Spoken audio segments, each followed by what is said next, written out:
In this video, I'm going to attempt to teach the fundamentals of calculus in a very short time.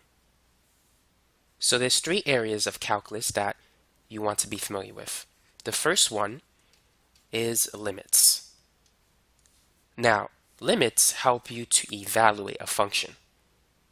Let's say if we want to evaluate f when x is equal to 2, but for some reason the function is undefined or we just can't do it. Well, a limit will allow you to see what happens as x approaches 2.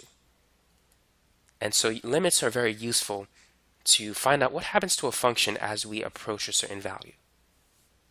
Now, the second area of calculus that you want to know is derivatives. So what are derivatives? Well, basically, derivatives are functions that give you the slope of an original function at some value. So let's say if I have some function f of x. The derivative of f of x is known as f prime of x. Now, this function here will tell me the slope of this function at some x value. It will give me the slope of the tangent line. So derivatives are very useful for calculating rates of change. Now, the third area is integration. Integration is basically the opposite of derivatives. With integration, you're basically finding the area under the curve. Integration is very useful for calculating how much something accumulates over time. And what you need to know is that derivatives and integration, they're opposites of each other. For instance, we said that the derivative of the function f of x is equal to f prime of x. So this is the derivative of the original function f. The integral of f prime of x is f of x. So this is the antiderivative, or the integral of f prime. So you can think of integration as finding the antiderivative. Now let's begin our discussion with limits. So let's say that f of x is x squared minus, oh, that is a terrible looking 2. Let me do that again. So let's say it's x squared minus 4 over x minus 2. What is f of 2? Can we evaluate the function at x equals 2? Well, let's find out. So if we plug in 2, 2 squared is 4, 4 minus 4 is 0, and 0 over 0, what is that? Well, we can't figure this thing out, so that's indeterminate. Therefore, we can't evaluate the function at x equals 2. And so this is when limits become important. So if we can't find out the value of the function when x is 2, can we find out what the function will do as x approaches 2? So what happens when x is, let's say, 2.1?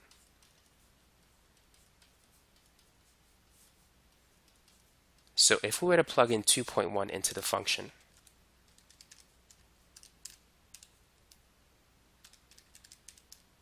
you should get 4.1. Now, what if we plug in a number that's even closer to 2? Let's say 2.01. Well, if we do that, this will give us 4.01. So notice that as x gets closer and closer to 2, the value of the function gets closer and closer to 4. So thus, we can use a limit expression. So we could say that the limit as x approaches 2 of x squared minus 4 over x minus 2, we know it's equal to 4. But to show your work, what you need to do is factor x squared minus 4. And when you factor it using the difference of squares method, it's x plus 2 times x minus 2. And so we could cancel this factor. And so we're left with the limit as x approaches 2 of x plus 2. So now we can use direct substitution. So we can replace x with 2. So this becomes 2 plus 2, and this gives us the limit, which is 4. So this tells us that as x gets closer and closer to 2, the y value, or f of x, will approach a value of 4. So even though f of 2 does not exist, the limit as x approaches 2 of the function f of x, that exists, and that's equal to 4. And so make sure you understand that limits help you to see what happens to a function as x approaches a certain value. Now let's move on to number 2, derivatives. So how can we find the derivative of a function? The most basic rule you need to know is the power rule.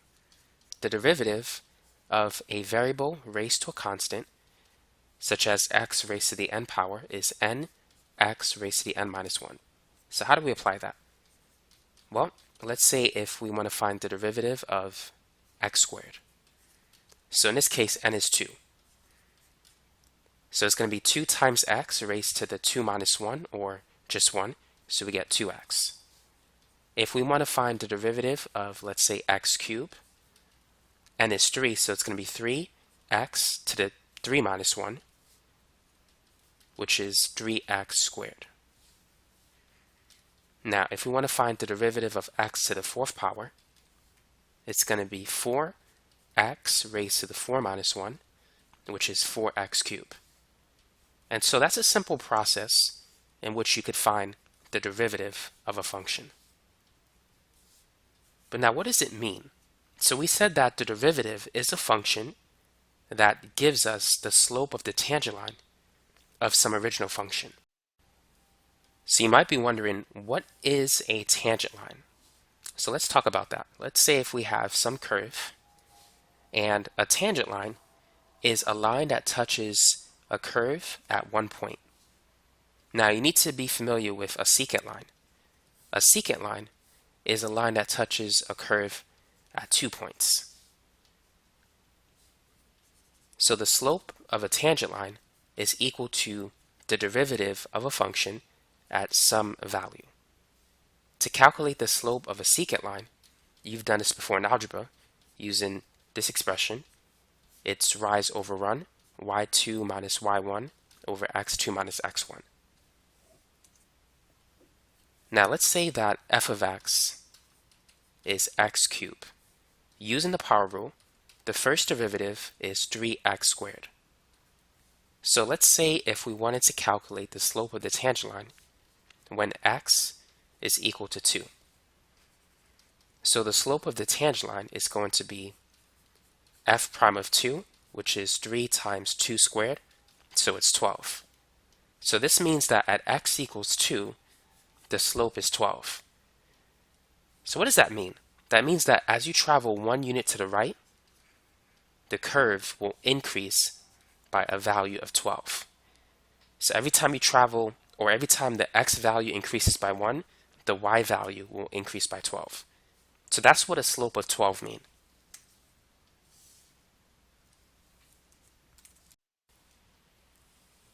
Now let's draw a rough sketch of the original function x cubed. Now the graph doesn't have to be perfect, but just good enough for instructional purposes. And just to keep things simple, let's say at this point x is equal to 2. Now granted, the graph is not drawn to scale, so keep that in mind. Now what we're going to do is we're going to estimate the slope of the tangent line using the slope of the secant line. Now to calculate the slope of the secant line, you need to choose 2 points. A point that's to the left of where you want to evaluate the slope of the tangent line, and one that's to the right. So this point is 2. We need to choose 2 points such that the midpoint of those 2 points is equal to 2. So we could use 1 and 3 for an example. We can use 1.9 and 2.1, or we could use 1.99 and 2.01. In each of those cases, 2 is the midpoint. But we're going to see what happens to the slope of the secant line as the 2 points as they get closer and closer to the slope of the tangent line.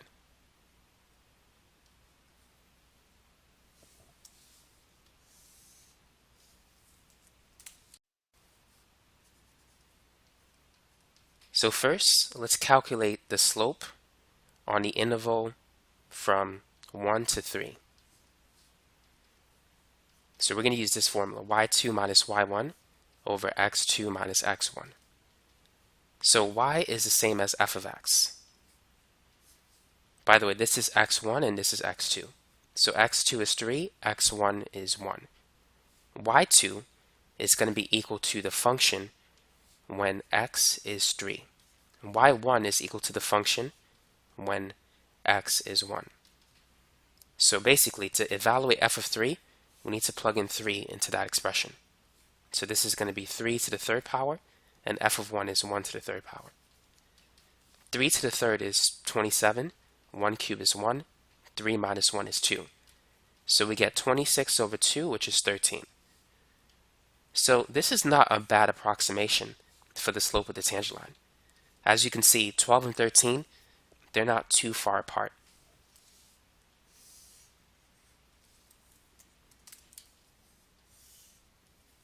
So I'm just going to write this down on the bottom for reference. So now let's choose numbers that are closer to 2, like 1.9 and 2.1. So 2 is the midpoint.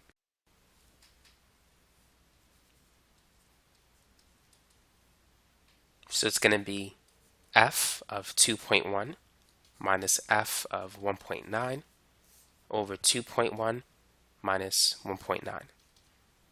So let's plug in 2.1 into that expression. So that's going to be 2.1 to the third power minus 1.9 to the third power. 2.1 minus 1.9, that's 0.2.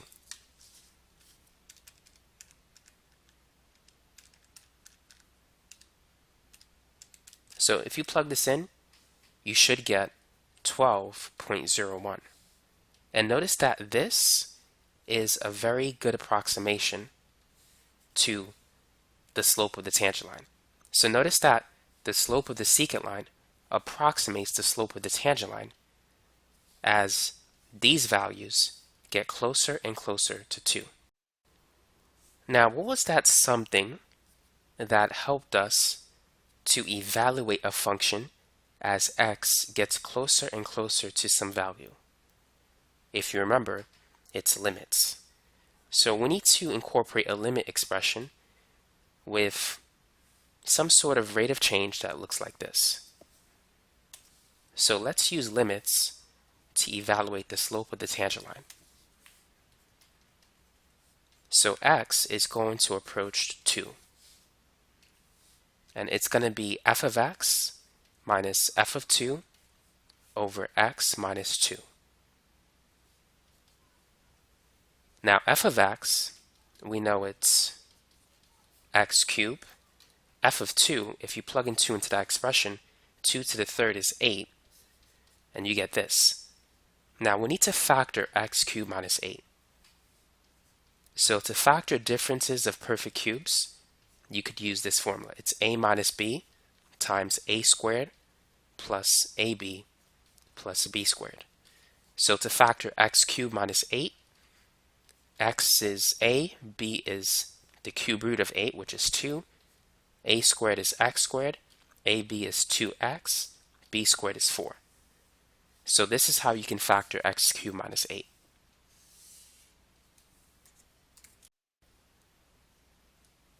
So now we have this. The limit as x goes to 2 of x minus 2 times x squared plus 2x plus 4 over x minus 2. So now these two factors will cancel. And now we can substitute 2 with x. So we have the limit as x approaches 2 of x squared plus 2x plus 4.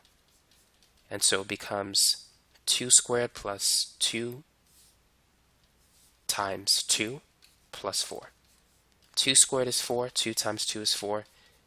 And if you add 4 3 times, it's the same as taking 4 and multiplying it by 3, which gives you 12. And so we could use a limit process to find the slope of the tangent line, as well as just finding the derivative and plugging this in. So as you can see, the derivative is a function that gives us the slope of the tangent line at some x value. And there's multiple ways in which you can calculate the slope of the tangent line. You can estimate it using the slope of the secant line, or you can calculate it using a limit process. So I wanted to connect limits with derivatives in one video. Now the next area is integration, which is equivalent to anti-differentiation. As we said before, it's the process of finding the antiderivative. Now, if you recall, we said that the derivative of x to the fourth is 4x cubed using the power rule. Well, the integral of 4x cubed should give us x to the fourth. And here's the formula for finding the antiderivative, or the integral. So you're going to add 1 to n and then divide by that result. And you're going to add some constant of integration. The derivative of any constant is 0. So when you integrate, you always have to add a constant to your expression. So this is going to be 4x to the 3 plus 1 divided by 3 plus 1. So that's 4x to the fourth over 4. And let's not forget to add plus c. And so as you can see, we get x to the fourth plus some constant. So integration is the opposite process of differentiation. So you can call it anti-differentiation. Now I want to take a minute to compare derivatives and antiderivatives, or integration, side by side. Just so you could see a summary of the key differences between the two. So when dealing with derivatives, you're looking for a function that will tell you the slope of the tangent line, which touches the curve at one point, at some x value. So derivatives are useful for calculating the instantaneous rate of change. Now, when dealing with integration, this will help you to determine how much something accumulates over a period of time, whereas derivatives will tell you how fast something changes per unit of time. So integration is very useful for calculating the area under the curve. So when dealing with derivatives, it will give you the slope of the tangent line, which you can calculate it by dividing y by x. To calculate the area, you need to multiply y by x. So notice the difference. So in its simplest form, when you're differentiating, you're dividing the y values by the x values. Whereas when you're integrating, you're multiplying the y values by the x values. And multiplication and division, they're opposite processes. And that's essentially what you're doing when you're differentiating and integrating. Now, of course, it's a little bit more complicated than that, but that is the gist of it. Let's consider this problem. So we have a function, a of t, which is 0.01 t squared plus 0.5 t plus 100. And this function represents the amount of water in gallons that is inside a tank at any time t, and t is in minutes. So what we need to do is calculate the amount of water at the following times. So when t is 0, when it's 9, 10, 11, and 20. So go ahead and do that when you get a chance. So feel free to pause the video. And so here is our original function. It's 0.01 t squared plus 0.5 t plus 100. So let's go ahead and plug in 0. If we plug in 0, it's going to give us this value, which is 100. Now, if we plug in 9,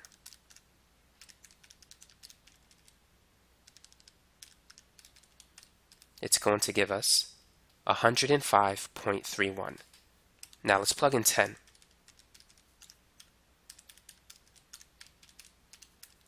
So it's going to be 106. And if we plug in 11,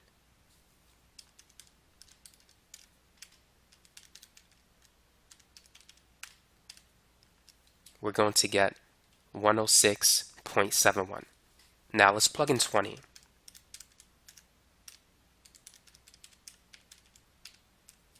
So you should get 114. Now keep in mind, T is in minutes and A of T is in gallons. So let's focus on part B. How fast is the amount of water changing in a tank when T is equal to 10? So do we need to find the derivative or do we need to integrate? How fast is the amount of water changing? Are we dealing with rates of change or accumulation? So because we're dealing with rates of change, we're dealing with derivatives. So let's begin by finding the first derivative, a prime of t. So what is the derivative of t squared? So using the power rule, it's going to be 2t to the 2 minus 1, which is 2t to the first power, or simply 2t. Now what is the derivative of t, or t to the first power? It's going to be 1t raised to the 1 minus 1, which is 1t to the 0. Anything raised to the 0 power is 1. So this is going to be 0.5 times 1. Now what about the derivative of a constant, like 100? The derivative of any constant is 0. If you were to use the power rule, this would be 100 and then times 0, because you need to bring this to the front, and then it's going to be t to the 0 minus 1. 100 times 0, the whole thing is 0. So therefore, the derivative function is going to be a prime of t, which is 0.01 times 2, that's 0.02t plus 0.5. So this is the derivative. It's going to tell us how fast the amount of water is changing in a tank at any time t. So we want to find out how fast it's changing when t is 10. So that's 0.02 times 10 plus 0.5. 0.02 times 10, that's 0.2. And 0.2 plus 0.5, it's 0.7. So this tells us that the amount of water is changing by 0.7 gallons every minute when t is 10. Now, if we were to graph the original function, this value will represent the slope of the tangent line. But how do we know if our answer is correct? Well, one way to determine that is to calculate the slope of the tangent line by approximating it using the slope of the secant line. Now, it's important to understand that the slope of the tangent line represents the instantaneous rate of change. It's the rate of change exactly when t is 10. That's at 1 point. The slope of the secant line represents the average rate of change, which you can calculate it using 2 points. So to calculate the slope of the secant line, or the average rate of change, our 2 points will be 9 and 11, because 10 is the midpoint of 9 and 11. So remember, to calculate the slope, which is associated with derivatives, you need to divide the y values by the x values. So t would be along the x-axis, a of t would be along the y-axis. So a11 is a y value, and the same is true for a of 9. 11 and 9, those are x values, or t values. So at 11, it's 106.71, and at 9, it's 105.31. 11 minus 9 is 2. So if we were to plug this in to the calculator, this will give us 0.7. And so in this case, the slope of the secant line is the same as the slope of the tangent line. Now, another way in which you could see the answer is by looking at the table. So remember, this is the amount of water that changes every minute. So 0.7 gallons per minute tells us that every minute the amount of water in the tank is increasing by 0.7 gallons. And so looking at the table, going from 9 minutes to 10 minutes, in 1 minute, the increase in the amount of water was 0.69 gallons.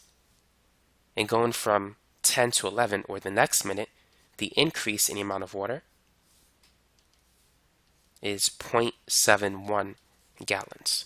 So if we were to average the changes from 9 to 10 and 10 to 11, it will give us 0.7 gallons per minute. And so hopefully this example illustrates how derivatives can be used to calculate an instantaneous rate of change. It can tell you how fast something is changing per unit of time. Now let's work on this problem. The rate of water flowing in a tank can be represented by the function r of t, which is equal to 0.5t plus 20, where r of t represents the number of gallons of water flowing per minute, and t is the time in minutes. So here's the question. How much water will accumulate in the tank from t equals 20 to t equals 100 minutes? So should we use integration or differentiation? Remember, derivatives will help you to find the rate at which something is changing, but integration is the process by which you can determine how much something accumulates over time. And so this is an integration problem. Now we can calculate the net change in the volume of water using a definite integral from a to b of the function r of t dt.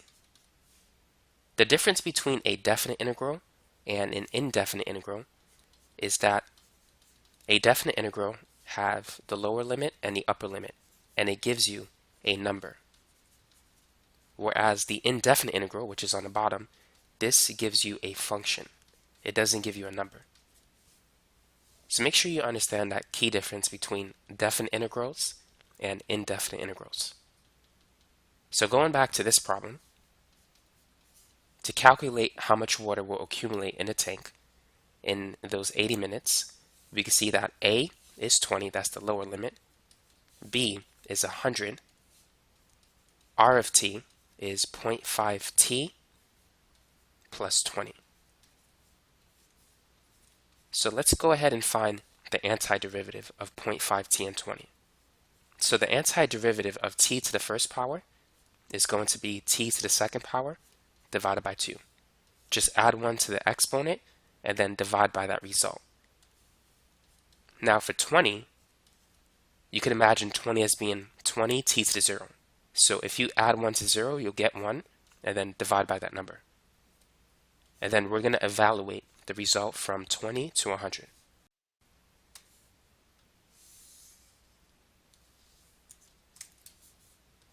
So the first thing we're going to do is plug in 100. So it's 0.5 times 100 squared divided by 2 plus 20t, or 20 times 100. And then we're going to plug in 20 into this expression. So it's minus 0.5 times 20 squared divided by 2 plus 20 times 20. So now let's work out the math. 100 squared is 10,000, and 10,000 divided by 2 is 5,000. Half of 5,000 is 2,500. And then 20 times 100 is 2,000. Here we have 20 squared. So 20 times 20 is 400. Divided by 2, that's 200. and then half of 200, that's 100. And here we have 20 times 20, which is 400. So now we have 4,500 minus 500. So the net change should be 4,000. So from t equals 20 to t equals 80, the tank will gain 4,000 gallons of water. Earlier in this video, we said that integration is associated with finding the area under the curve. So what we're going to do is we're going to graph this function. So the y-axis corresponds to r of t, the x-axis is t. Now when t is 0, the y value will be 20. This is the y-intercept. Now the points of interest are 20 and 100. So when t is 20, if you plug it into this expression, 0.5 times 20 is 10, plus 20, that's 30. So we have this point. So r of 20 is 30, and r of 0, let me use a different color, is 20. Now what about r of 100? So 0.5 times 100 is 50 plus 20, that's going to give us 70. So r of 100 is 70. And now we can draw a straight line. So our goal is to calculate the area under the curve from 20 to 100. This area, let me shade it, represents the increase in the volume of water that's already in the tank. It doesn't represent the total amount of water that's in the tank at 100. It simply represents the change in the volume of water in those 80 minutes. So let's calculate the area under the curve. Now using geometry, it's helpful to break this region into a rectangle and a triangle. And so to find the area, we need to multiply the x values by the y values. The area of a rectangle is length times width. So the length is the difference between 100 and 20, which is 80. The unit for this is 80 minutes. And the height of the rectangle is 30. And the unit for that is gallons per minute. So if you multiply minutes by gallons per minute, the unit minutes will cancel, giving you the unit gallons. So 80 times 30. 8 times 3 is 24. And then if we add the two zeros, that will give us 2,400. Now let's focus on the triangle. The area of a triangle is 1/2 base times height. In this case, we could say the base is associated with the x-axis, the height is associated with the y-axis. So whenever you're dealing with integration, you're going to be multiplying x by y. When you're dealing with differentiation, you're dividing y by x. Now the base of the triangle is still 80. It's still the difference between 100 and 20. But the height of the triangle is the difference between 70 and 30. So it's 40. Now 80 times 40. 8 times 4 is 32. And if you add the two zeros, that's 3,200. But we need to take half of it, because we no longer have a rectangle, we have a triangle. And a triangle is half of a rectangle. So that's why it's a half base times height.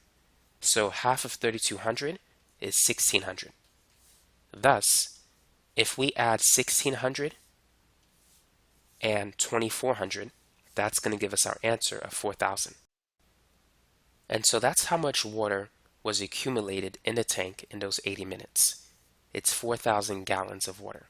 It doesn't represent the total amount of water in the tank, but it represents the change in the volume of the water in the last 80 minutes. So that's basically it for this video.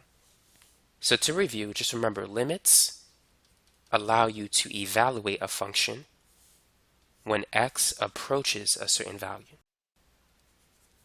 Derivatives are functions that allow you to calculate the instantaneous rate of change of a function at any instant of time. And remember, the instantaneous rate of change is equivalent to the slope of the tangent line at any instant of time. Now you can approximate the slope of the tangent line using the slope of the secant line, which is equivalent to an average rate of change between 2 points. Finally, we have integration, which is a process that allows us to determine how much something accumulates over time. And we can find that value by evaluating the definite integral or by calculating the area under the curve. So these are the three fundamental concepts taught in a typical calculus course. So make sure you understand the basic idea behind limits, derivatives, and integration. And that's basically it for this video. So for those of you who haven't done so already, feel free to subscribe to this channel, and don't forget to click on that notification bell. Now I'm going to post some links in the description section of this video with more problems on limits, derivatives, and integration, so you can get more practice with that. And also check out my new calculus video playlist, because it has specific topics in calc that can help you if you're taking that course. So that's all I got for this video. Thanks again for watching.